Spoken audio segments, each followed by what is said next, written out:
रस्सी चाहिए। देखो जो कोना के है जैन लास्ट वहाँ पे लगाना है रस्सी, सीधा सीधा लगा दे ऊपर करके रस्सी, और रस्सी लगाए के बाद आप मतलब फिर ला घुमाना है भाई, राउंड करना है भाई।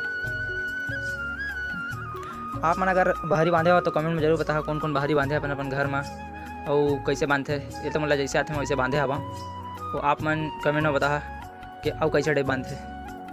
तो राउंड करना जल्दी जल्दी, राउंड करने के बाद बंधा के अब ये खींच के यहाँ डबल करके पहले यहाँ से बांध देना है। बांधने के बाद संगवारी हो अच्छे से गिठान मार देना ताकि खुले मत दोबारा।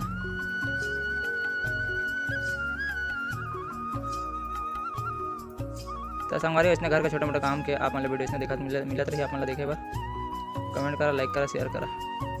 तो कैसे लगे कमेंट में जरूर बता। ये होगा तैयार, ये तैयार हो गया ये।